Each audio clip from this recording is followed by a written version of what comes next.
La nature même de cette école où nous devons entrer, cette école de Christ, demande un changement, demande le changement le plus sévère en nous-mêmes. Il est impossible d'entrer dans l'école de Christ où le Saint-Esprit est le grand maître avant que le changement le plus complet ait été accompli en nous. Nous devons être transformés entièrement, ou sinon cette école n'aura aucun sens. Nous ne pouvons pas y entrer avec l'espoir d'apprendre Christ dans la moindre mesure, à moins qu'un système tout nouveau de facultés nous ait été donné. Nous devons recevoir des facultés que nous ne possédons pas naturellement. Si un homme ne naît de nouveau ou d'en haut, il ne peut voir le royaume de Dieu. Jean 3:3. C'est de cette manière que le Seigneur exprime un fait immense.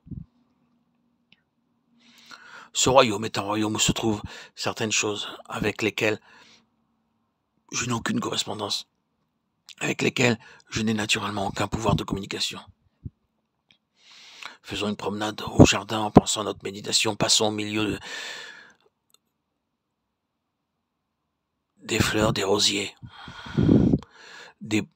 passons au milieu d'un potager, traversons-le. Tout ce qui est pommes de terre, légumeuse, en parlant de n'importe quoi. Qu'est-ce que les pommes de terre répondront? Quand diront les choux, ils n'entendront ni ne comprendront ce dont nous parlons, quel que soit notre sujet de conversation. Leur vie n'est pas la même que notre vie. Ils ne sont pas constitués dans le même royaume que nous. Il n'y a aucune correspondance entre eux et nous. Ils n'ont ni le pouvoir, ni le don, ni les qualifications nécessaires pour comprendre les choses les plus élémentaires dont nous pouvons parler. Nous pouvons parler des choses les plus banales. De la toilette, par exemple, ou des choses les plus ordinaires de la vie, de tous les jours. Ils ne les connaissent pas. Il en est ainsi. Oui, il y a une séparation tout aussi grande entre nous et le royaume de Dieu. L'homme naturel n'accueille point les choses qui sont de l'Esprit de Dieu, car elles sont pour lui une folie et il ne peut les comprendre. 1 Corinthiens 2:14. La séparation est si absolue que si vous et moi, nous avions été introduits à la place où parle l'Esprit de Dieu, sans que l'Esprit de Dieu ait opéré un miracle en nous, nous nous serions trouvés dans un monde tout autre. N'en est-il pas ainsi? Nous, les croyants, nous allons de ce monde pour y parler des choses de Dieu, et nous verrons les hommes nous regarder pour y parler des choses de Dieu. Ils nous regarderont avec étonnement. Tout cela leur est étranger, et il en est ainsi. Si un homme ne naît d'en haut de nouveau, il ne peut voir le royaume de Dieu.